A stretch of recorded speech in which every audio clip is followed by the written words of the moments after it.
পাকুন্দিয়ায় জননেতা অ্যাডভোকেট মোহাম্মদ জালাল উদ্দিন সাহেবের নির্বাচনী মহিলাদের উঠান বৈঠক অনুষ্ঠিত। নিজস্ব প্রতিবেদক।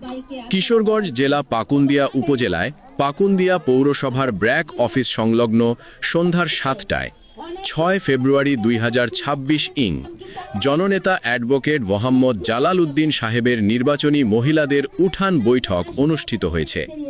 এতে সভাপতিত্ব করেন ইউএসএ যুক্তরাষ্ট্র যুব দলের সদস্য মোহাম্মদ আব্দুল আল খায়ের তুহিন। প্রধান অতিথি হিসাবে বক্তব্য রাখেন দৈয়দা বেগম চায়না।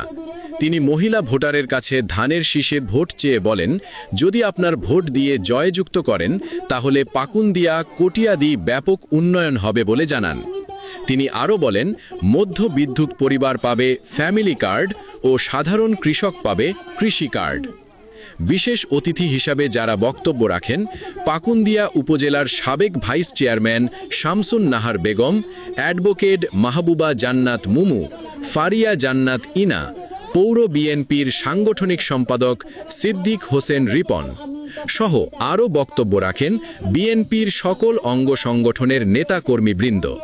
সার্বিক ব্যবস্থাপনায় ছিলেন জগন্নাথ বিশ্ববিদ্যালয়ের সাবেক ছাত্রনেতা পাকুন্দিয়া উপজেলা যুব দলের যুগ্ম আহ্বায়ক মোস্তফা কামাল জুয়েল। অনুষ্ঠান পরিচালনা করেন বিএনপির নেতা মোহাম্মদ কাজল মিয়া। এছাড়াও আরও উপস্থিত ছিলেন প্রিন্ট ও ইলেকট্রনিক্স মিডিয়ার সাংবাদিকবৃন্দ।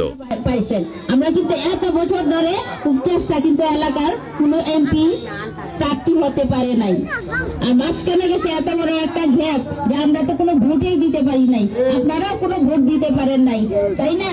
কেউ কি ভোট দিতে পারছেন? 17টা বছর পারেন না কেউ। এই যে এরকম নেতা কর্মীরা যারা আছে এই কেউ কিন্তু ঘরেও থাকতে পারছেন না। ইতিমধ্যে উপস্থিত হয়েছেন জাতীয়তাবাদী ছাত্রদল পাকুন্দিয়া উপজেলা শাখার সাবেক বিপ্লবী সভাপতি আমার পরম শ্রদ্ধা বড় ভাই জনাব মজিবুর রহমান জিয়া ভাই। ওনাকে আমাদের নয়নবার পক্ষ থেকে ধন্যবাদ ও অভিনন্দন জানাই। এখন আপনাদের সবার জন্য একটু মিষ্টি মুখে ব্যবস্থা হচ্ছে, সবাই মিষ্টি দেবেন। আর আজকে আলোচনা সভার সভাপতি আব্দুল আল খায়ের তুহিন ভাই আজকের এই মিটিংয়ে সমাপ্তি ঘোষণার জন্য মিলিত অনুরোধ করছি। Hey!